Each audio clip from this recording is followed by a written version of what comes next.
Olá, pessoal. Olá, boa noite.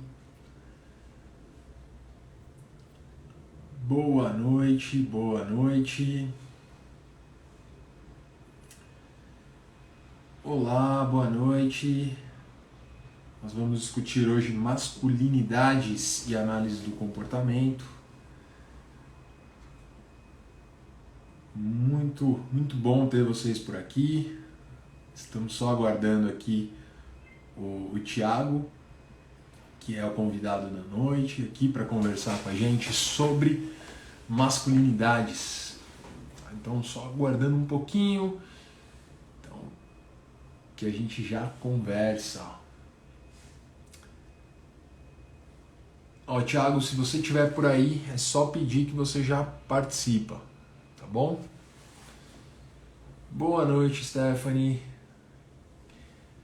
Muito bom ter vocês por aqui. Gente, esse é um tema que é muito interessante para mim, especificamente. E acho que é um tema que tem que ser discutido com muito cuidado.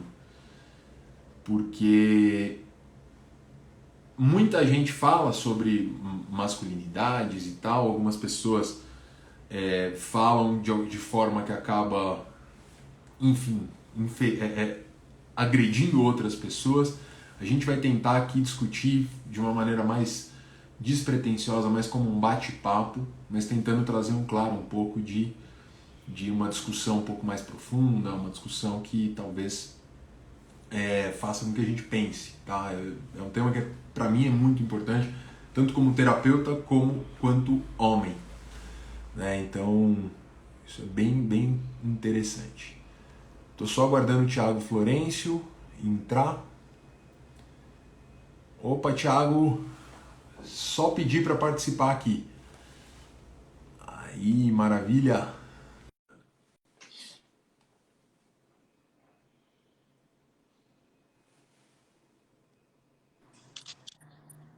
Opa, Thiago, como é que tá? Tudo bem? Fala Henrique, tudo bem por aí? Tudo bem com você? Tudo certo também. Opa, cara, muito obrigado por ter aceito o meu convite aqui para a gente discutir esse tema. Acho que é um tema, bom, você sabe muito bem a importância dele, né? Eu estava comentando aqui com algumas pessoas a importância desse tema para a gente que é terapeuta e para a gente que é homem, né? Eu acho que é um tema que ele é relevante para a gente nesses dois sentidos. E acho que é relevante também para quem não é homem, né? Para entender um pouco o que a gente está falando e tal. Eu queria te agradecer por topar esse tema. Eu vou te confessar uma coisa.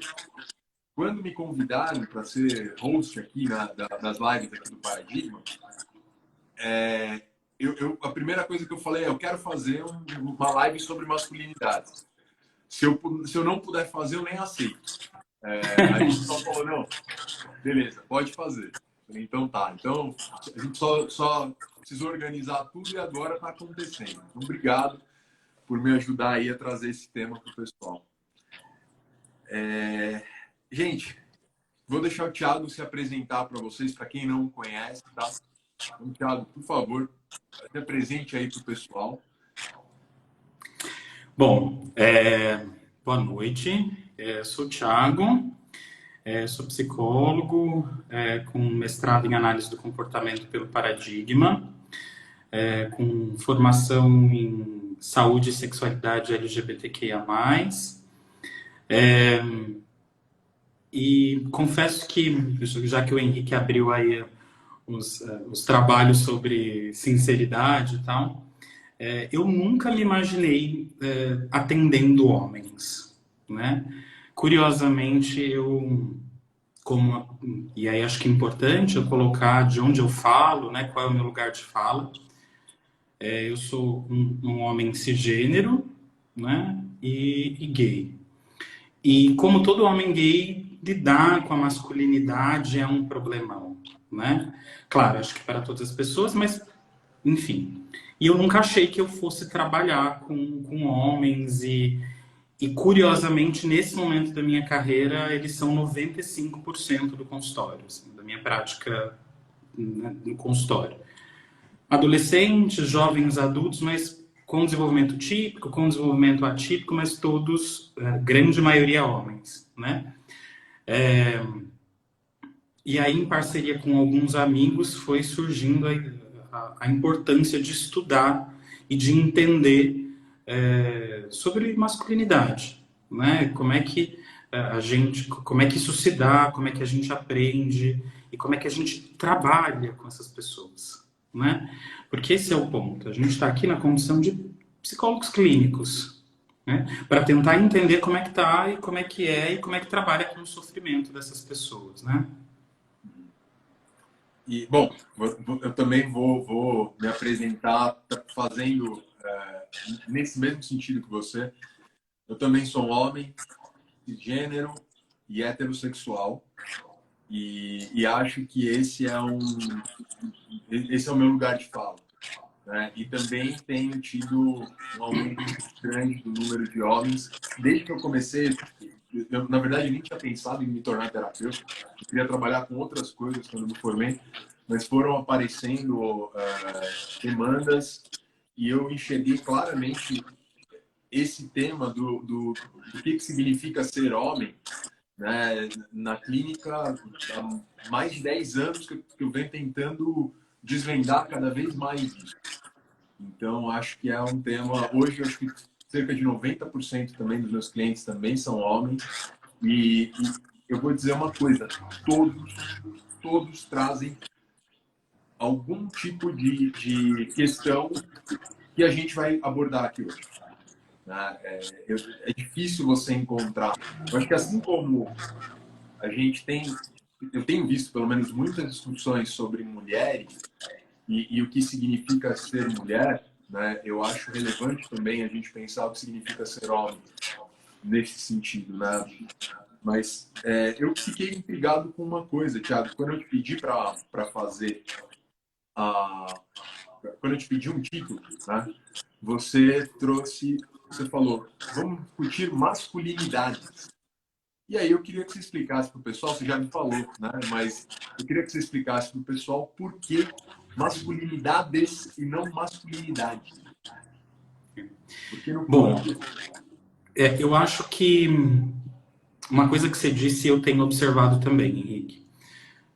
Apesar de todos os atravessamentos da masculinidade, né, e por isso no plural, porque a masculinidade do homem branco ela é diferente da masculinidade do homem negro, que é diferente da masculinidade do homem com desenvolvimento típico, que é diferente da masculinidade do homem com desenvolvimento atípico. Por isso no plural, né? Porque cada masculinidade vai ser entrecortada por muitas outras variáveis, né, que é viver.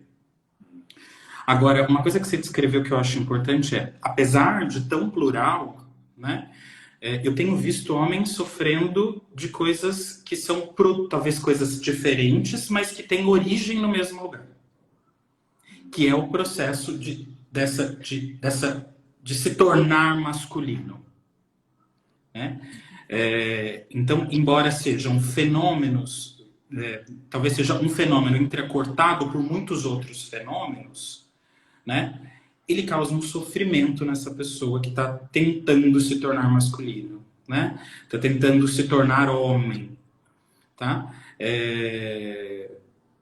Dentro das suas particularidades, cada um deles, mas todos sofrendo de um processo muito semelhante. Porque esse é o ponto.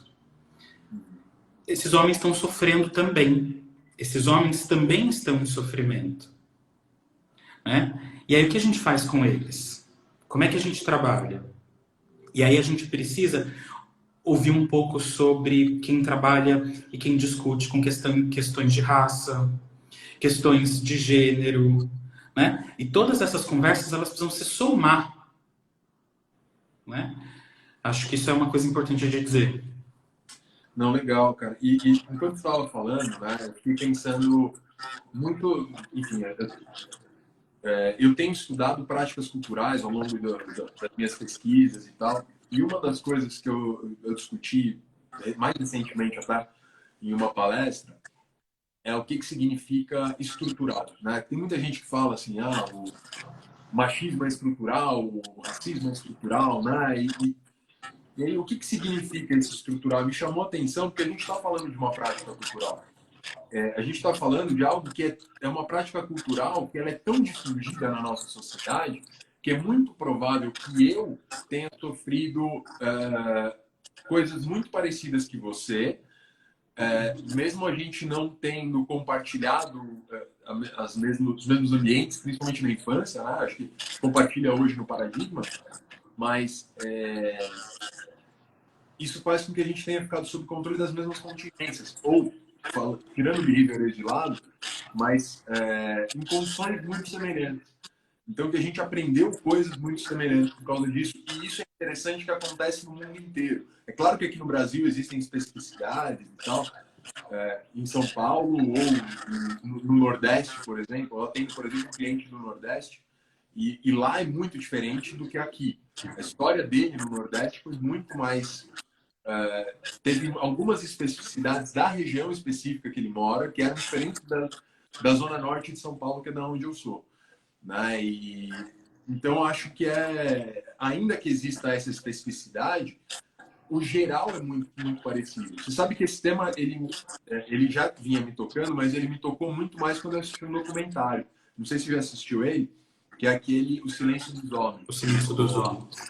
Então, inclusive, quem está assistindo, pessoal, e quer entender um pouquinho mais, eu recomendo demais. Um documentário gratuito está no YouTube.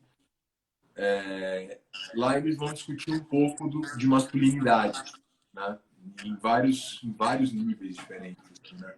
Enfim, eu fiquei pensando um pouco nisso, dessa semelhança. Faz sentido para você, Thiago?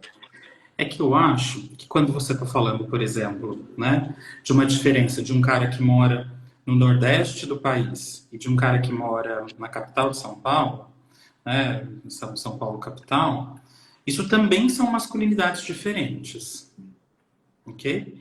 Mas o que reúne todas essas pessoas com tantas variáveis diferentes é o processo pelo qual elas passam. Quer dizer, todas as pessoas que passam por esse processo de se tornar homem, elas vão aprendendo desde muito pequeno, o que está certo e o que está errado fazer. Né? E é muito curioso, Henrique, porque eu estou atendendo também uma população LGBT, né? E tenho me deparado com alguns pacientes descrevendo, nossa, este padrão que eu estou assumindo agora é um padrão que eu criticava. E agora que eu sou um homem trans e estou passando pelo processo de transição, eu me vejo replicando o mesmo padrão. Por quê? Porque muito rapidamente as pessoas são absorvidas por essa estrutura que você está falando. Entende? E aí, uma coisa que é importante a gente destacar, que não é um fenômeno só nos homens. Né? A questão do machismo estrutural, do racismo estrutural, ele não é privilégio de um grupo específico. Né? Mulheres reproduzem isso também. A gente vai ver aquela mãe dizendo, mas rosa, fulano, né?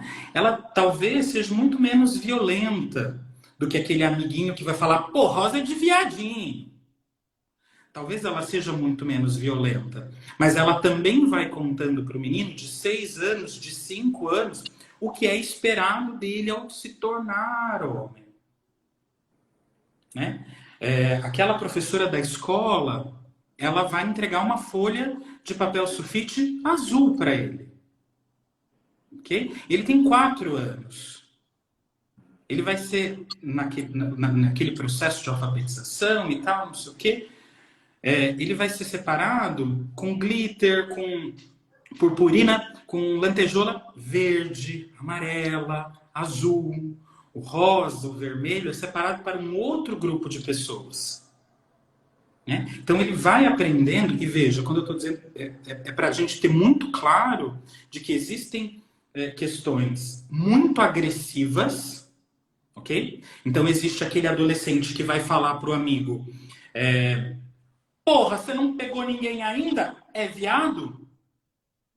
Isso vai acontecer, isso acontece, isso ensina alguma coisa para aquele moleque, ok? Mas ele já passou por isso quando ele estava na escola com 3 anos, com 4 anos. Entende? Quando ele chegou perto de um determinado grupo de estímulos, com um pouco behaviorês aqui, né? Porque eu sei que tem pessoas que não são analistas do comportamento nos assistindo. Então, quando ele chegou perto de um grupo de brinquedos, rapidamente alguém falou assim: e aquele ali? E começa a ensinar para ele, então, o que tem que ser de um e de outro. E isso vai se desdobrando ao longo da vida do cara, né? De um jeito que é difícil definir quando começou. É difícil dizer quem pratica. Eu, Henrique, acho que todos nós praticamos. Entende? O tempo todo. Você sabe que eu falo, teve uma vez que eu estava dando uma aula e eu falei assim, pessoal, eu sou machista. De repente, nossa, eu fui destruído. Aí eu falei assim, alguém aqui não é? Né? E aí as pessoas, nossa, peraí, como assim? A gente vive em uma sociedade e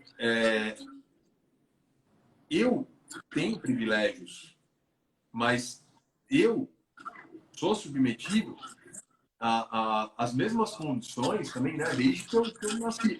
Quando você estava falando, por exemplo, eu lembrei que na minha família, quando eu era mais novo, tinha as pessoas que ficavam na cozinha, eram só as mulheres, e eu acabei tendo uma especificidade nesse sentido que eu cresci com a minha avó e com a minha mãe. Então, eu participava das coisas da cozinha com elas. E quando eu ia na casa das outras pessoas da minha família, me excluíam da cozinha. Então, era interessante, porque eu, ao mesmo tempo, me sentia excluído, mas, ao mesmo tempo, eu não gostava de Fórmula 1 ou futebol para eu poder ficar com os homens da família na sala. Mas isso é o que eu deveria gostar. Né? Eu deveria torcer para um time, porque era estranho eu não gostar de futebol. Né? E aí você começa a ver uma pressão, e aí vai se construindo ali uma imagem de uma pessoa que tem que pertencer a um grupo. Porque senão, realmente, você se sente isolado, você se sente excluído. Né? E aí eu acho que é muito isso que você estava falando, de você tem as mulheres que me excluíam do momento da cozinha, que era o momento de lavar louça, de cozinhar e tal, que são coisas que eu faço hoje, mas que para mim era muito difícil na época, não me deixavam fazer. E ao mesmo tempo eu não me encaixava ali naquele outro lado. E precisei tentar me encaixar, falar de assuntos que eu não gostava, para eventualmente eu conseguir me enquadrar. Né? Não sei se é um pouco isso, você enxerga um pouco esse tipo de coisa. Assim, né? Não, o tempo todo. O tempo todo. A gente está falando aqui do chá de bebê, chá revelação. Né? Imediatamente o bebê não nasceu ainda e a gente já atribuiu ele ao que é azul e o que é rosa. Tá? Diferente, semelhante a você gostar de querer falar isso desde o começo, Henrique, eu tenho estado numa posição de, para mim, ser muito importante discutir o que eu vou discutir agora, que é, ok, entendemos que isso não é legal.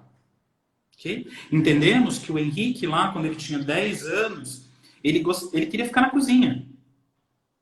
Okay? E isso não determina se ele era heterossexual ou homossexual. Ok? O Henrique podia querer vestir um vestido. Já entendemos isso. Agora, como é que a gente muda, Henrique? Esse é o meu ponto. Porque não adianta eu pegar o Henrique lá de 10 anos e tacar ele na cozinha. O grupo vai massacrar ele.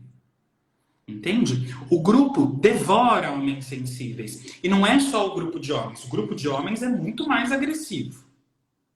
Ok? O grupo de pares ali no trabalho, na escola, na adolescência é muito agressivo. Mas não é só o grupo de homens. É a sociedade como um todo. Entende? Então, eu acho que nós já demos um primeiro passo que é, ok, entendemos que esse processo é aprendido desde que o moleque sai do ventre da mãe. Já entendi. Já entendi que esse moleque é super reforçado a ser o pegador e se ele não for o pegador, ele é punido. Viadinho e tudo mais. Já entendi isso. E agora? Porque não basta, Henrique, dizer assim, ah, então agora eu já sei o que eu vou fazer. Vou deixar o meu filho usar vestido.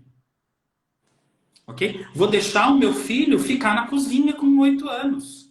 Uhum. Não vai resolver. Sabe por quê? Porque o grupo vai massacrar ele. Entende? Então, aí, né, vou contextualizar essa minha fala, porque senão vai ficar parecendo, né? Professor do paradigma fala pra gente, não. Não é isso que eu tô dizendo. Estou dizendo que a gente precisa se aprofundar na discussão. Entende? Precisa se aprofundar na discussão. Então, por exemplo, um garoto de 7 anos querer usar vestido, ok? Vestido é roupa, entende? Tá tudo bem um garoto de 7 anos 6 anos querer usar vestido. É até mais bonito, é colorido, tem glitter e não sei o que, tá. Ok? Então, vou deixar ele usar. Vou deixar ele usar e tá tudo bem. Ou vou militar para que ele use e possa usar. Não é assim. Sabe por quê? Porque na nossa bolha, Henrique, de uma região muito protegida e tudo mais, esse cara vai sofrer um bullying ali, mas vai sofrer um bullying possível. Né? Não que exista algum bullying possível, mas você entendeu o que eu tô querendo dizer, né? Na favela do Elisa Maria, na Zona Norte, ele vai tomar pedrada. Entende? Ele vai tomar paulada. Vou trabalhar com um adolescente, para o adolescente ser extremamente sensível. De novo, não determina, não estou dizendo sobre a orientação e o gênero dele. Estou propondo que então, ele possa emitir os sentimentos dele e tudo mais. Tiago, talvez a gente pudesse definir, para ajudar um pouco a gente continuar aqui, o que a gente está chamando aqui de homem sensível. Né? Porque eu acho que para a gente, no ambiente da psicologia, isso é algo que é muito mais tranquilo. A gente aprende a se vulnerabilizar já na faculdade. Então, para mim é muito clara a diferença. Se eu saio com os meus amigos que são da psicologia, eu posso me vulnerabilizar, eu posso dizer que eu brochei, eu posso falar que eu não quero ficar com uma menina. Né? Com o meu grupo ali, eu posso dizer que eu chorei, né? Tranquilamente. Agora, eu tenho outros grupos de amigos que isso não é aceito. Né? Eu acho que talvez a gente pudesse definir aí esse homem sensível, porque eu acho que tem a ver com isso que você tá falando. Mas, na verdade, eu concordo com você, e o que eu estou pensando não dá para rasgar de vez, entende? Processo de mudança de cultura é devagar, é lento, é uma coisa de cada vez, entende? Você, Henrique, não poderia chegar em todos os seus grupos e chorar. É isso. Só que você é um cara adulto. E o molequinho? Entende? Isso, o que eu estou querendo dizer é que a gente precisa se aprofundar nessa discussão e discutir com calma. Isso não significa que eu concorde que aquele moleque ele tem que ser o machão. Né? Não significa que eu concorde que aquele moleque tem que continuar usando expressões machistas, não porque eu comi, porque eu fudi, porque não sei o que. Não concordo com isso. Mas a gente precisa pensar em que grupos ele pode fazer isso, quais são os grupos protegidos para que ele possa fazer isso. O grupo da escola, se ele fizer, ele vai ser excluído. E aí ele não vai continuar, ele volta, ainda mais agressivo. Entende? E enquanto você estava falando, eu fiquei pensando, enfim, eu estou aqui já imaginando tipos de intervenção.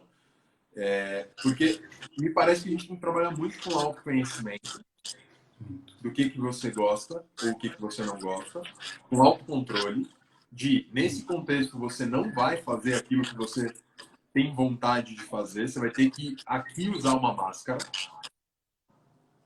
Por quê? Para a tua saúde mental. Isso. Né? Super entendo o que você está falando. Porque acho que é realmente complicado. E eu vejo vários adolescentes com a dificuldade justamente de virar essa chavinha. Então, nesse contexto, eu posso agir dessa forma e nesse não. Né? Eu acho que esse é um processo complexo, né, Thiago? E adolescente é o meu ponto fraco, né, Henrique? Eu adoro adolescente. né? Eu nunca imaginei e eu adoro adolescente. E quando a gente pega alguns adolescentes que já passaram por um processo de bastante agressivo, de masculinidade tóxica, né, heteronormativa e tudo mais, quando eles se percebem sensíveis, quando eu descrevo um sentimento, olha, isso que você está sentindo, será que não é isso? Eles não sabem o que fazer. Eles ficam assustados com essa sensação, com esse sentimento. O que é isso que eu estou sentindo? Né? Por quê? Porque nunca pôde. Porque o sensível, o que fala, o que se expressa, é reservado para um outro grupo de pessoas, não para ele. A ele é reservado algumas outras habilidades, que é ligada à força, que é ligada à liderança, que é ligada ao poder. Né? E aí, quando ele se descobre vulnerável, lá com 16, 17 anos, depois de ter uma paternagem muito reproduzindo culturalmente aquela masculinidade que ele também aprendeu, quando ele se depara com essa sensação, ele não sabe o que fazer com ela. Entende? Ele não sabe. A primeira coisa que eles vão dizer, ou talvez, não é isso. E aí, forçar a barra ali não produz muito. Entende? Porque mudança de cultura, demora. Nós estamos discutindo isso hoje, aqui, num ambiente extremamente bolha.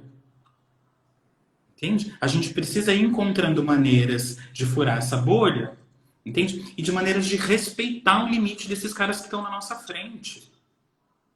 Entende? Eu tenho aqui um post-it do meu lado, Henrique, que nunca sai daqui, que está aqui há alguns meses, que é reforçar homens sensíveis e não atacá-los. Porque a gente que vem da psicologia, que está lidando com sensibilidade, vulnerabilidade, processo terapêutico há muito tempo, a gente acha algumas coisas que a gente ouve, não sei você, mas eu pelo menos eu falo, cara, não acredito. E aí eu preciso entender do lugar que esse cara está falando, de onde ele vem. Para ele, do lugar onde ele vem, do grupo que ele pertence, é muito melhor falar que ele tem consultas psiquiátricas toda semana, em vez de dizer que ele vai para terapia. É muito melhor ele dizer que ele fudeu a coluna e vai num ortopedista toda semana do que dizer que faz terapia. E esperar que ele faça diferente imediatamente é não entender o processo. Porque ele está há 35 anos, 37, 40, 23, não importa a idade. Okay? Sendo ensinado que tem que ser desse jeito.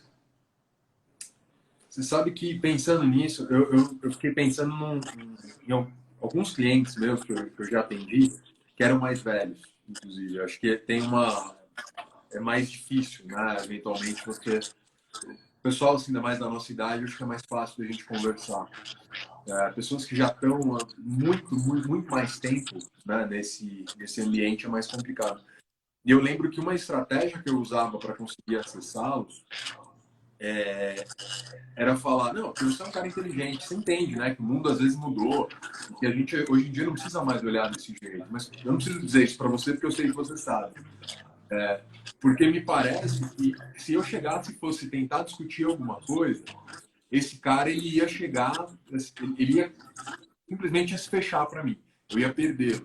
Então, parece que eu precisava dizer que ele era, eu precisava validar que ele era um cara esperto, que ele era inteligente, que ele sabe das coisas, para ele continuar comigo. Né? E eu acho que isso tem muito a ver com a cobrança da gente ser o macho alfa. Dessa competição bizarra que existe no mundo masculino, que é de ser o macho alfa. Né? Eu vejo muito isso em vários contextos. Acho que desde pequenas coisas, por exemplo, num contexto de trabalho, né? Não, eu preciso ser o líder, eu preciso ser o cara que propõe as coisas, eu preciso ser o cara que faz tudo, eu tenho que estar à frente. E aí você pode ser super amigo de uma outra pessoa, de um outro cara. Mas aquele cara, ele está competindo com você porque ele também quer ficar à frente. Então você gera uma competição complicada entre os homens. Né? Não sei se faz sentido para você. Eu acho que desde muito pequenininho, Uhum. né? Não sei você, mas eu lembro, eu sempre soube que eu era gay, sempre soube, né? Por um tempo na minha vida eu tentei negar isso, mas desde muito pequeno. E eu lembro que a aula de educação física para o menino gay, né? Falando especificamente sobre esse grupo, é assustador. A aula de educação física para meninos gays é assustador. E eu lembro que o jeito que eu arranjei, Henrique, de lidar com aquilo era ficar sentado, e eu ficava, mas eu ficava fazendo piada na minha cabeça, obviamente, daquele cenário. E era uma disputa para ver quem era escolhido primeiro para o time de futebol, para, sabe? Para ver quem ia ficar por último, sobre gols, e uma virilidade, uma força muito impressionante. E uma virilidade, uma força sendo passada de uma geração para outra, porque o professor de educação física, ele não dizia, hoje nós não vamos jogar um jogo competitivo, nós vamos jogar sim um jogo de muita rivalidade, e quem ganhar vai ganhar esse prêmio aqui. Quer dizer, porque este cara aqui, este professor de educação física, também passou pelo mesmo processo. Ele nem sabe que educar de outro jeito. Ele nem imagina que exista uma possibilidade de fazer uma aula de educação física cooperativa em vez de competitiva. E aí aquele adolescente de 12, 13, 15 anos, ele vai aprendendo que ele tem que ser, tem que ter poder, tem que ter poder, tem que ter força, tem que ter força. A Né? Beatriz comentou aqui que meninos que jogavam, que gostavam de jogar vôlei, inclusive eram excluídos pelo grupo. Né? E aí a Beatriz vai trazer pra gente uma discussão que eu estava fazendo agora há pouco. Uhum. Esse cara que está sentado, que por acaso é o Thiago Florencio, mas né, se eu Também. pudesse ter me atendido, se eu tivesse dito para mim assim, para mim mesmo, vai lá, vai jogar vôlei. Talvez eu fosse muito mais massacrado do que de ficar sentado. Porque é melhor não escolher nenhum esporte nem outro, porque o esporte feminino é o vôlei, é reservado para as mulheres. Pelo menos no ensino médio, na educação física é. Uhum. Então, não dava para forçar o Thiago de 12, 13 anos, ou propor para o Thiago de 12, 13 anos jogar vôlei. Porque o Thiago de 12, 13 anos tinha limite. Qual era o limite? Pelo menos recusar o futebol. Era enfrentamento suficiente que ele dava conta, sabe? Uhum. Do grupo. É interessante isso que você está falando, Thiago, porque, bom, eu até brinquei uma vez com um amigo meu que eu falo que quem era o último a ser escolhido acaba fazendo psicologia, né? Que era o meu caso. Né? Eu era zero à esquerda em esporte total. E aí, o que eu vejo, o que eu vi acontecendo eu me coloquei em uma posição. Não, eu sou bom em coisas intelectuais. Então, eu era bom em xadrez, eu era bom em outras habilidades. Eu tinha outras habilidades. E aí, o grupo aceitava aquilo. A parte do grupo que não aceitava fazia bullying, né? E tinha uma outra questão, que é você só pode jogar um vôlei, um handball, se você for muito bom naqueles esportes. Porque aí você joga no time da escola. Né? Aí tudo bem você jogar, porque você é muito bom. É a mesma coisa no futebol. Porque, e aí eu fico pensando muito nessa questão de desempenho, até como, vamos supor que tenha um menino que resolva começar a jogar bola com 13 anos. Ele nunca gostou e começa a querer jogar com 13 anos. Ele não consegue. Ele não consegue começar. Simplesmente porque tá todo mundo já num nível de competitividade tão alto e já foram sendo selecionados aqueles bons atletas, né? E aquele outro menino que tá falando, nossa, eu gosto, eu queria começar a jogar. O esporte me parece interessante. Ele não tem espaço. Né? E aí você vai gerando uma exclusão cada vez maior. Eu sinto muito que é quase como... Sabe quando você monta ranking? Eu trabalho com a BM sei um pouco disso. Né? Quando você monta um ranking, você desmotiva todo mundo que está embaixo. E você só motiva aquela pequena parcela que está em cima. Então, mas vai, desculpa. Não, eu só ia comentar que aí me parece que você vai desmotivando, essas pessoas vão tendo que procurar outros lugares. E com isso, não sei, a sensação que eu tenho é que as pessoas elas começam a deixar, elas não sabem muito bem o que elas estão sentindo, porque elas não aprenderam, inclusive, a descrever. Então, elas não podem chorar num canto. E aí começa um fenômeno que psicanalistas, por exemplo, vão chamar de sublimação. Começa a ser agressivo, por exemplo, em outros contextos, com as outras pessoas e não entende muito bem por quê. É o cara que vai ficar agressivo com a turminha mais nova, por exemplo. Tá? O cara que foi excluído ali, ele é agressivo com a turminha mais nova. Ou o que eu já vi acontecendo. O cara, ele é excluído na escola, ele vira o bully do prédio. Então, mas a gente está olhando para esse grupo que é excluído, mas o grupo que está no ranking também não está bacana, Henrique. Também não está uau. O cara que está lá, os 2, 3, 4, 5 que estão ocupando o ranking, também não estão foda. O cara que está no topo, o primeiro do ranking, o número 1, também não está foda. Tá fudido, tá sofrendo. Por quê? Porque se manter no topo também tem um preço alto. O cara que está lá, os 3, 4 que estão no topo do ranking, também estão brigando, também estão sofrendo. Entende? Porque se eu demonstrar o mínimo de fraqueza, o cara que está em terceiro sobe para o meu lugar e eu vou para o terceiro. Quer dizer, tá tudo isso acontecendo, produzindo muito sofrimento em todas as partes. Né? Produzindo muito sofrimento e produzindo um afastamento de qualquer possibilidade de autocuidado. Então, o cara, vou continuar no futebol, mas a gente podia estar falando de qualquer outra metáfora aqui.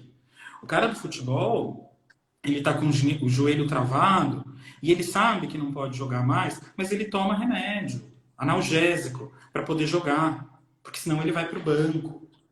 Quer dizer, isso acontece com muita coisa. No espaço de trabalho, entre os amigos adolescentes, né? Tá acontecendo o tempo todo e não é só entre o grupo. Uhum. E aí eu fiquei pensando numa outra competição que surge, que é, por exemplo, quantas meninas você já pegou? Né? E aí você começa a ver, por exemplo, você estava falando do uso de substâncias para continuar jogando, a gente vê a mesma coisa. O pessoal se embebedando loucamente para conseguir sentir que precisa, que tem alguma coragem, né, ali, para poder lidar com toda essa pressão, porque a gente sabe que o álcool ele diminui, ele aumenta a probabilidade de comportamentos que historicamente foram punidos, né? Então você chega ali, você consegue se colocar, você fica mais extrovertido, entre aspas, né? E então eu acho que a gente está falando de uma coisa que é realmente estrutural e que está na base, inclusive, de abuso de substância por adolescentes, talvez. Muito. Ou E não é só não só adolescentes. E nós não estamos nem falando de álcool só, né? Drogas ilícitas ou ilícitas. A gente podia estar falando de medicamento para ereção, né? O número de moleques jovens, 10 anos mais novos que eu, né? Porque eu sou muito jovem. Para ser mais jovem que eu, 10 anos é mais jovem ainda, né? Usando substâncias, porque a possibilidade de broxar é zero. E veja, nós estamos falando no começo da live agora. É tão estrutural que não é só entre o grupo de homens pares, ombro a ombro. Entende? A mulher precisa estar muito cuidada para lidar com um homem sensível, com um homem que broxa. Entende? Por quê? Qual é o cara, Henrique, que pega mais menina na balada? É o que tem atitude. É o que chega. É o que vem falar.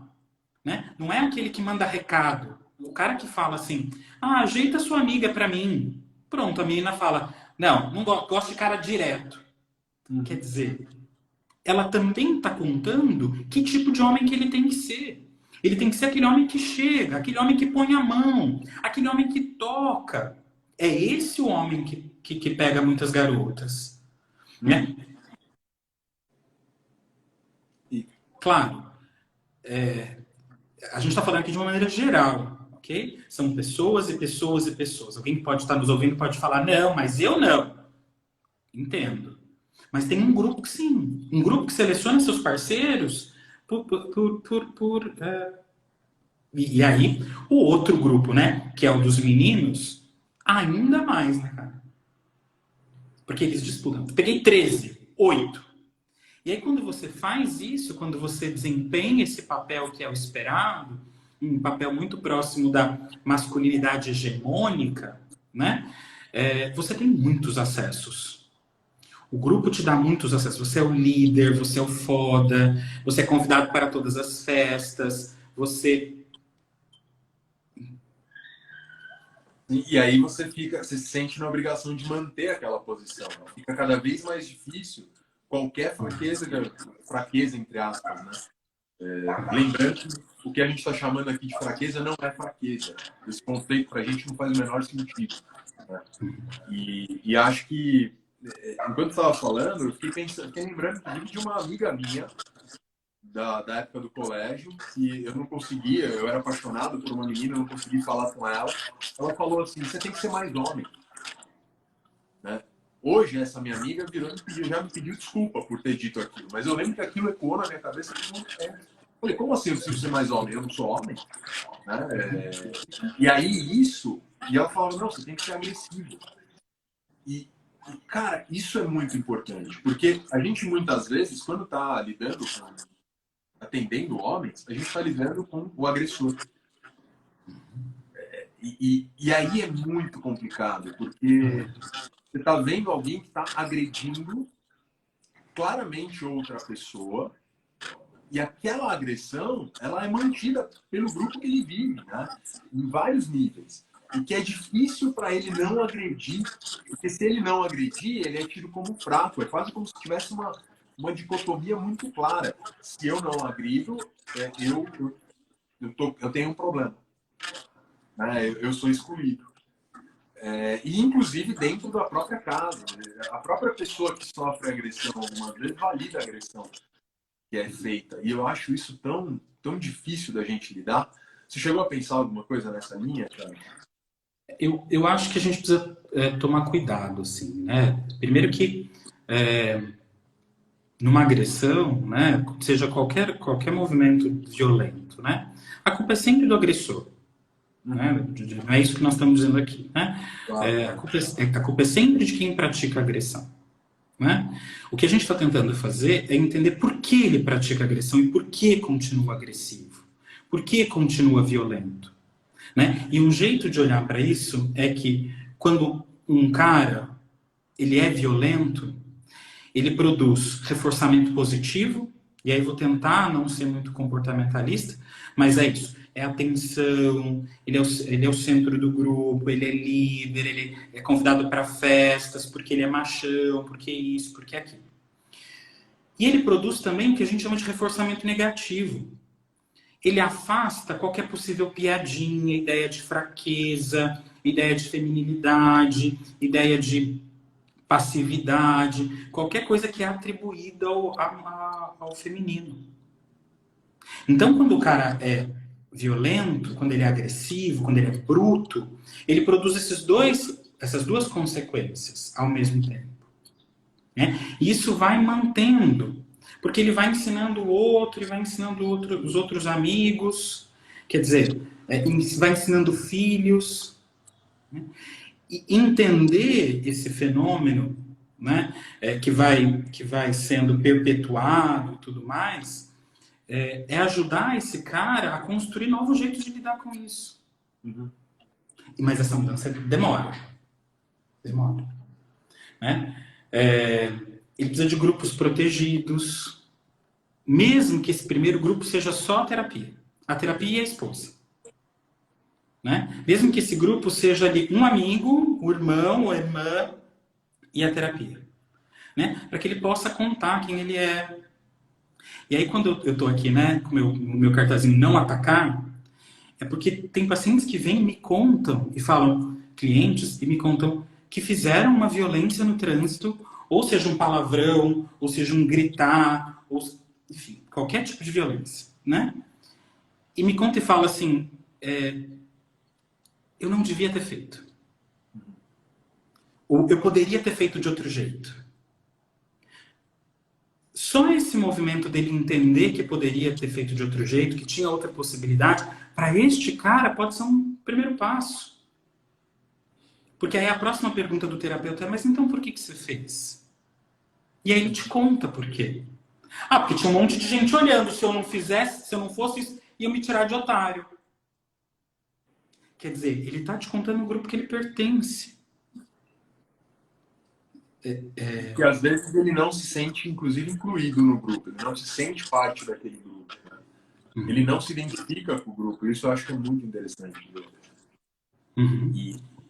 É super complicado, Thiago, porque eu fico pensando, enquanto eu estava falando isso, pensei no cliente que chega, tá? A gente está falando aqui de cliente, mas poderia ser muito bem você lidando com seu amigo, lidando com um irmão teu, com qualquer pessoa.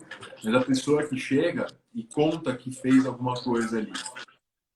A gente, enquanto homens, a gente faz parte desse lugar de validação ou não também. Tá? Eu acho que a gente que atende o homem, a gente também faz, a gente é parte desse ambiente, só pelo fato de sermos homens. E aí, a hora que você acolhe, dependendo do jeito que você acolhe, eu acho que você, ao mesmo tempo, dá um modelo de como você pode acolher alguma questão desse tipo. E não sei você, mas muitas vezes eu tento levar para o que ele estava sentindo quando ele agiu dessa maneira. E foi tranquilo para você? Você estava bem nesse momento em que você agiu dessa forma? Né? E muitas vezes é isso. Acho que até pela dificuldade de descrever esse sentimento, eu tento ir pela coisa mais básica, que é se estava se sentindo bem ou mal. E aí depois a gente pode aprofundar. Assim. Você estava se sentindo bem? Ah, não gostei. Óbvio que não, estava nervoso e tal. Pô, será que tinha outro jeito de você resolver essa situação sem você ficar nervoso desse jeito? Eu ainda nem coloquei aí o aspecto de o que você está causando no outro. Porque talvez o aspecto do que você está causando no outro possa soar como, nossa,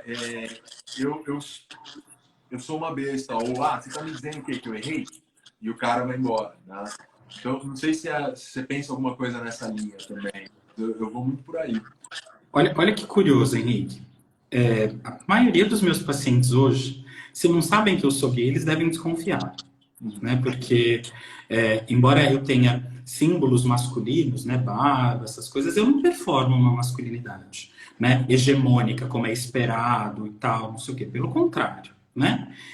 E aí eu tenho percebido que os pacientes se sentem mais à vontade para me contar coisas. Porque a sensibilidade, ela é reservada para mulheres e eu sou viado, né? Então, parece que tem licença poética para falar de sensibilidade com o Thiago, né?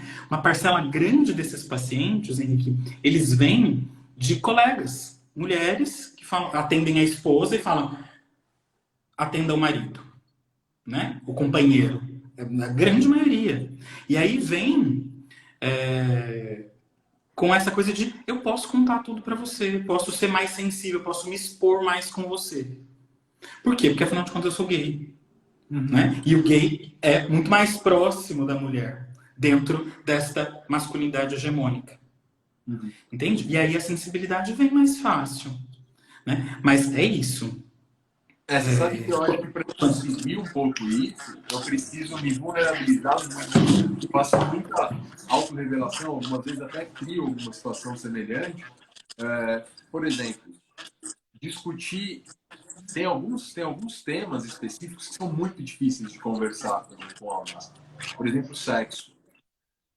Eu acho bizarro que o último manual que foi escrito de como um homem deve se portar sexualmente, um manual, assim, eu digo livro, é o Kama Sutra, no século III.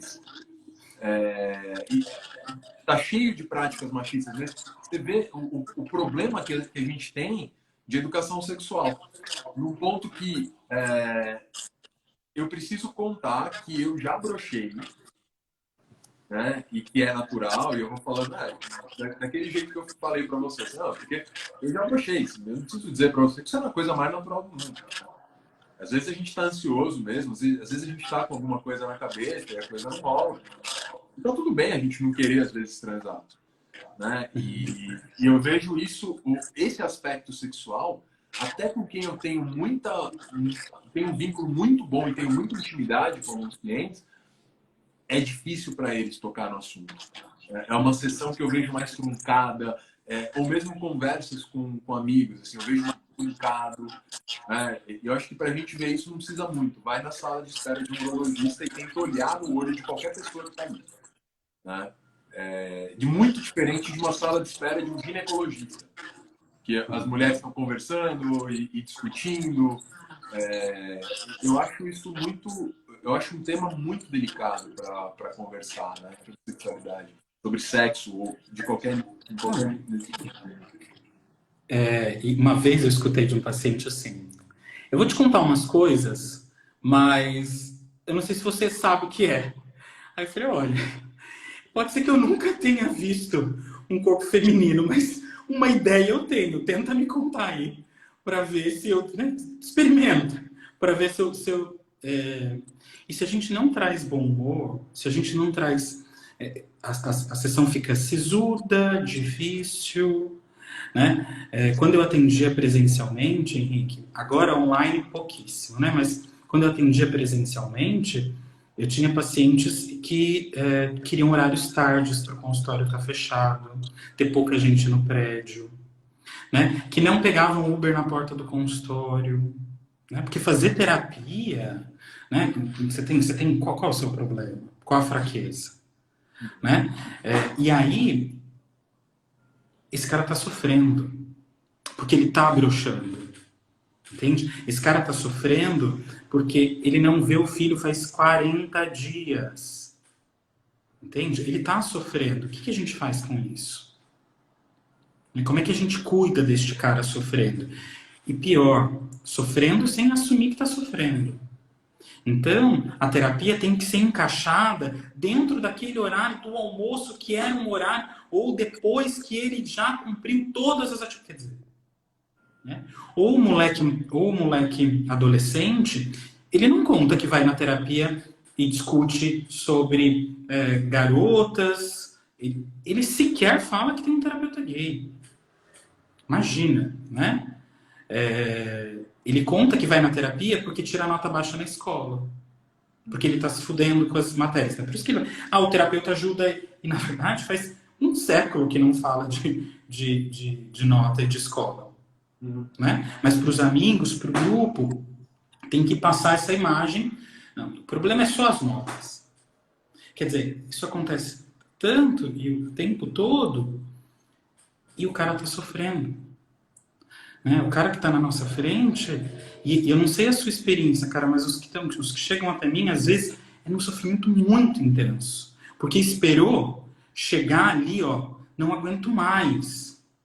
Né? Não dorme direito, não come direito, e aí vem para terapia.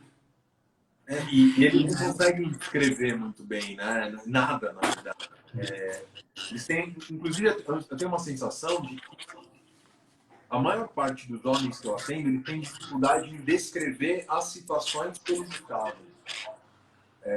E aí, a gente tem que fazer um trabalho muito grande para ensinar ele nem a descrever sentimento. Acho que ainda ele é anterior a isso. Mas é um trabalho para ensinar a prestar atenção nas coisas que estão acontecendo, eventualmente. Né? Tá, e você gostou da situação ou não gostou? Porque parece que é tão dado assim que nessa situação é isso que tem que acontecer. E, cara, eu vejo isso muito forte nos clientes. E aí depois a gente vai entrando em diferenciar. Por exemplo, a angústia eu sei que é uma coisa que é muito difícil para eles descrever. Né? Já é um nível de abstração mais complexo. Mas às vezes é até identificar quando sentiu, acho que principalmente tristeza. Tristeza, raiva é mais fácil. Raiva eu acho que é um sentimento que é mais tranquilo de entender. Raiva e euforia. Eu fico lembrando muito das discussões de DBT sobre ambiente invalidante. Para quem não conhece aqui, gente, é simplesmente assim, é um ambiente que só valida expressões muito fortes de um sentimento. Falando de um jeito muito solto aqui, tá? Para o pessoal entender. E eu acho que acontece um pouco isso, né, no mundo masculino, assim, de validar só expressões que são realmente muito fortes e que, normalmente, o cara que procura a terapia, ele já teve ele já demonstrou alguma coisa em algum contexto e alguém falou, cara, procura terapia, pode ser bom para você. E ele vai postergando, ele vai procrastinando o procurar a terapia até ele um dia ele tá num momento em que ele não tá mais aguentando aquilo que ele tá sentindo e que ele nem sabe, né, o que é. Cara, você falou, eu lembrei de uma coisa. Uma vez eu perguntei para um cliente assim, mas ela era gostosa? A impressão que eu tive pela expressão que ele fez, que foi a primeira vez que ele ouviu essa expressão de alguém com quem ele tinha transado. Porque é isso, não importa se é gostosa ou não. Entende? Importa que eu tenho que ir lá, tenho que fazer, tenho que executar. Né? A minha pergunta era, você se interessou, você ficou com vontade, você estava ali, você queria, você estava fazendo parte daquilo? Né? Mas quando eu falei, ela era gostosa, é como se não fizesse, não faz diferença. Né? Porque é E digo isso. mais, só um parênteses, Thiago, mas eu digo mais, eu tenho clientes que eles só conseguem ter alguma relação sexual com pessoas que eles têm algum grau de intimidade. Intimidade de sentimento, de conseguir falar e tal. E para eles é muito difícil assumir isso. Que é difícil, Eles não porque contam, né? é, e, não, tá tudo bem ele querer ter uma relação mais íntima com uma pessoa para ele se sentir confortável em estar ali com ela. Porque ele não, e dizer não é muito difícil para outros. Ó, aquela menina tá afim de você. Cara, não, eu quero conhecer ela primeiro. Aí já virou viadinho, e aí já, né? O que eu acho muito difícil. Mas é só um parênteses que eu acho que vai muito nessa linha do que você está trazendo. Olha, tem uma série, você falou, né, do Silêncio dos Homens, mas tem uma outra que eu queria convidar as pessoas a assistir, chama Heartstopper. Tá agora, ela é produto de um livro, é um amor adolescente, tá? É, sobre dois adolescentes que se apaixonam, dois meninos, tá?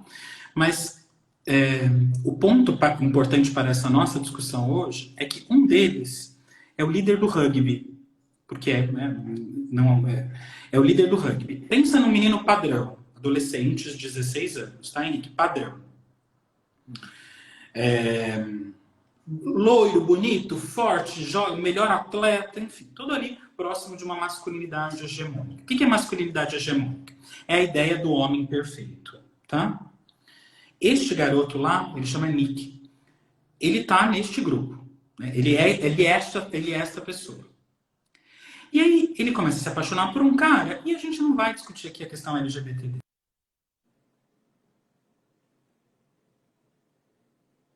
Bem, pessoal. O que eu quero discutir é se ele se afasta deste modelo hegemônico que ele atua, ele perde tudo. O grupo de amigos do rugby, entende? O destaque, a popularidade. Entende? Vamos imaginar que ele não fosse um cara, bissexual, como ele se assume. Deu um spoiler da série, né? Pá. Mas vamos supor que não fosse. Que ele fosse só, continuasse sendo um cara heterossexual, mas mais sensível. Olha o que ele perde. Entende? Então não é simples. E aí ele tá num sofrimento que ele nem sabe como lidar lá dentro. E ele tem só 16 anos. Esses moleques estão aí aos montes, cara. Aos montes. Entende? Eles estão aí achando que na hora do sexo tem que colocar 2 camisinhas. Porque é o dobro de proteção, não é mesmo?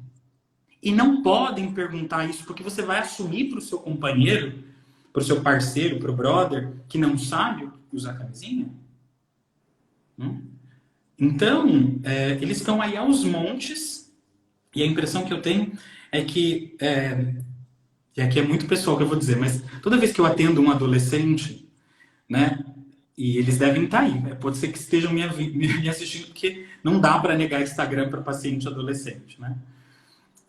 Toda vez que eu atendo um adolescente, eu tenho uma esperança de que eu estou construindo um jeito novo daquela pessoa de masculinidade, sabe? Tô contribuindo, mesmo que com um tijolinho, para que ele seja um homem diferente quando ele tiver 20, 25, 30, sabe? Quando você fala essas coisas, né, eu acho que o caminho que eu tento seguir em terapia, quando você estava falando, eu fui pensando aqui, eu acho que eu tenho um caminho mais ou menos, uma ética ali que eu sigo em terapia que eu acho que é importante. Eu tento fazer com que a pessoa ela fique mais sensível ao que a outra pessoa está sentindo, isso tanto no sexo quanto na vida no geral. Porque vamos pensar, por exemplo, no sexo, né? A parte sexual. Tinha um adolescente que eu atendia que comigo ele tinha super liberdade para perguntar como fazer as coisas. Muitas vezes eu tive que trabalhar com ele ensinando algumas coisinhas básicas ali, que faz sentido, já que ele não tem um outro ambiente para que ele possa perguntar. Inclusive, porque se ele perguntasse para o pai dele ia falar, como assim você não sabe fazer isso? Né? E ali eu falei, olha, você espera a mulher estar lubrificada para você penetrar. E é uma coisa que, nossa, preciso esperar. E você percebe o nível que a gente que chega à insensibilidade junto com a insegurança do que deve ser feito, né? E uma vez um paciente perguntou assim para mim: como é que eu descubro que ela tá lubrificada? Eu põe a mão lá, cara, põe a mão lá. E aí ele falou: como é que você sabe dessas paradas aí, Thiago? Né? Porque eu leio anatomia, brother, né? E se a gente não cria esse ambiente, né? Alguns deles que estão comigo há mais tempo, Henrique, eles acham sensacional. Toda vez que eu faço uma live sobre alguma coisa, eu recebo uma pergunta de algum paciente meu. Sabe? Toda vez. É verdade que mulheres também ficam com um corpo diferente quando elas estão excitadas? Como é que é esse diferente? E aí a gente precisa partir para uma educação sexual de verdade. Não que existam educações sexuais de mentira, né? Mas educação sexual ensinando o que é um pênis e uma vulva não é suficiente. Sim. E aí a gente precisa discutir porque eles não podem discutir isso entre eles. Exatamente. E a É menos família também óbvio. não pode. Por exemplo, Hã? imagina só, né, nessa sociedade, né? Uma vez eu li um texto do Roberto Manato, que ele discutia o quanto que a nossa sociedade, o quanto a nossa sociedade ela é regida pela ética cristã, apesar do Estado se dizer laico, né? Muito. Imagina só falar sobre esse assunto, uma mulher falar, uma mãe, por exemplo, falar para um filho o quanto, como é uma mulher excitada. Primeiro que o filho vai, ai mãe, para com isso, você vai falar essas coisas, né? E então você já tem um abismo gigantesco. Esse é o assunto que os pais não conseguem lidar. Esse é o assunto que o terapeuta que se torna mais difícil. Eu já deixei de atender muitas meninas em consultório. Quando eu começava a ver que eu precisava entrar nesse assunto, eu encaminhava, porque eu sabia que ela não se sentia confortável comigo. Porque é um limite que a gente tem que ter também, né? Eu acho esse. De entender que tem alguns assuntos que vão ser mais complexos pra gente. Porque você é parte de uma. A gente é parte desse todo, né? Dessa estrutura. E então eu acho que. E tem alguns clientes, inclusive, que eu permaneço discutindo aquilo para dar modelo de como ser parte dessa estrutura e agir de maneira diferente. Então, eu já cheguei para cliente, por exemplo, e falei: cara, você já pensou em conversar com a sua irmã, que é um ano mais velha que você, que você sabe que já teve relação sexual? Aí, peraí, mas ela ficou com o cara, não gosta daquele cara? Não é, mas ela já teve relação, né? Talvez ela possa te dar uma dica. Falei, cara, deixa de besteira, né, velho? Você e tua irmã não são bons amigos, vocês não conversam sobre várias coisas, ela não te fala o que falar pra menina ou não. Então, quem sabe não pode ser tranquilo. Aí ele, não, mas tá tudo bem ela transar, né? E claro que sim. Né? E aí ele começa a discutir um pouco isso e tal. E aí eu começo a ver ele um pouco mais sensível em relação a essas coisas. Porque aí você começa a criar um ambiente um pouco diferente, pelo menos em casa, um ambiente mais controlado, com uma ou outra pessoa. Né? Acho que é um caminho que eu penso em seguir. Não sei se faz sentido dentro do teu jeito de raciocínio comigo também. Eu acho também, eu acho que a gente precisa começar, cara. Começar respeitando os limites do cara que está na nossa frente, seja ele um moleque de 17 ou um cara de 50. Né? E veja, eu não estou passando pano para macho escroto, não é isso. Não espero que as pessoas que estão nos ouvindo interpretem desse jeito. Mas a gente precisa cuidar do agressor, para que ele deixe de ser um agressor, para que ele crie pessoas que não são agressoras. Esse é o ponto. Né? Preciso olhar para ele também como um produto do lugar de onde ele veio. E ajudar ele a entender esse lugar de onde ele veio e tentar fazer diferente. Porque senão ele vai criar filhos agressores e tô aqui falando de qualquer tipo de agressão, seja um... E aí, viadinho? Qualquer tipo de agressão. Né? Porque senão a gente continua reproduzindo. Exatamente. E eu acho importante você falar isso, porque eu tenho uma sensação de que algumas vezes que a gente tenta debater esse tema, eu acho que para a gente... Teve algumas vezes que eu tentei debater masculinidade, né? E com mulheres. E simplesmente me cortaram da possibilidade de debater isso.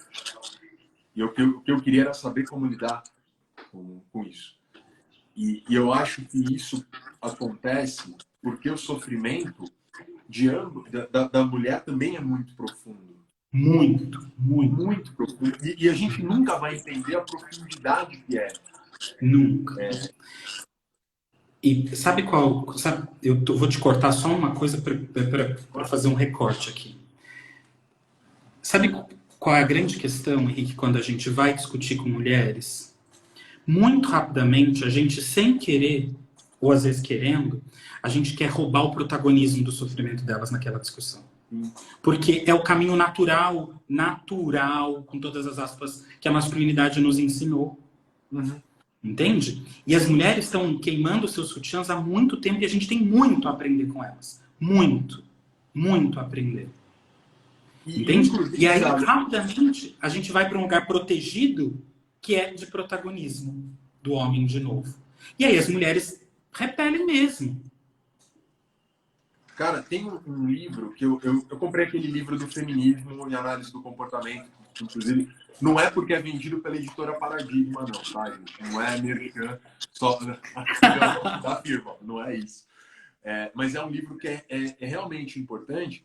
E olha só que curioso, eu estava lendo ele no aeroporto. E eu via vários homens olhando e achando estranho eu ler aquilo. E eu via várias mulheres me olhando feio por eu estar lendo aquele livro. E isso me chamou a atenção, né? E eu acho um livro extremamente importante, recomendo demais para todos os homens e mulheres que estão aqui. A gente tem que entender de tudo que está sendo discutido a respeito de todas as diferenças, né? E acho que sim, a gente tem a gente corre um risco muito grande da gente assumir isso. Ó, pessoal, o Thiago Camilo está aqui ficando sem bateria, a gente vai ter que encerrar logo, logo. Mas vamos só caminhando para o final, porque eu acho que esse ponto ele é relevante. Thiago, é feminismo e análise do comportamento. Elisângela, é isso, tá?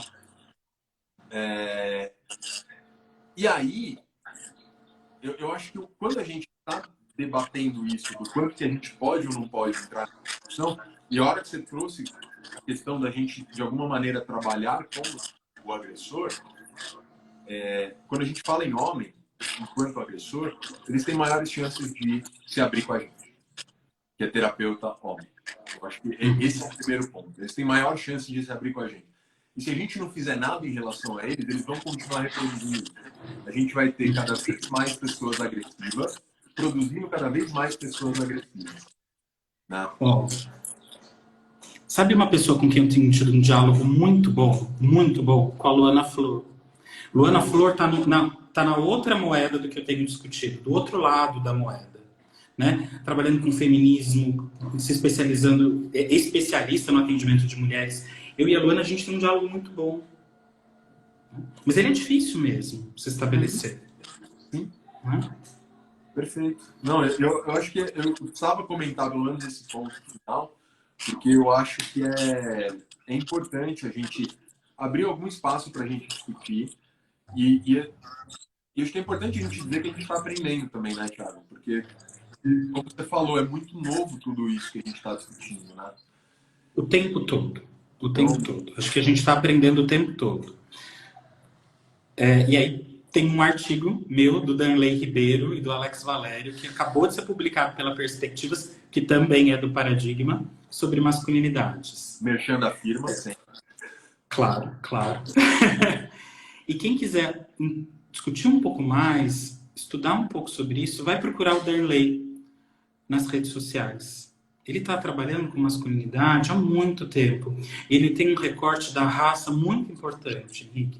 Ele é um homem negro e está fazendo uma discussão sobre isso, está no doutorado na USP. Cara, as pessoas precisam ler o Danley. Maravilha. Tá bom? Eu vou encerrando, porque a gente já passou de uma hora aqui. E acho que a gente abordou vários temas. Eu tenho certeza que se a gente ficar conversando, dava para ficar a noite inteira. Eu tô com medo da sua bateria acabar sem eu poder te agradecer mais uma vez por esse bate-papo super gostoso e importante que a gente teve aqui. E obrigado, cara. Obrigado mesmo por ter aceito e por estar discutindo aqui com a gente. Demorou, mas a gente conseguiu, né, Henrique? Obrigado, cara, pelo espaço, pela oportunidade de conversar sobre isso. Acho que a gente precisa conversar muitas e muitas vezes ainda. Né? A gente precisa... Estão perguntando qual é o Instagram do Danley. Será que ele não está aí, por aí? Ele deve estar aí online. Bom, a gente deixa, depois que ele passa, eu coloco no comentário quando a gente salvar. Tá? Mas Danley não é um nome muito difícil, não deve ter quem sabe disso. Então, procurem aí. Me ouviram? Acho que sim. Eu que dei uma travada aqui, mas acho que o pessoal sim. Tá. Então procurem o Dan aí, mas a gente põe depois também. Maravilha. Então, Thiago. Obrigado, Henrique. Obrigado, pessoal. Valeu. Boa noite, viu? Obrigado, gente. Boa noite. Tchau, tchau. Tchau.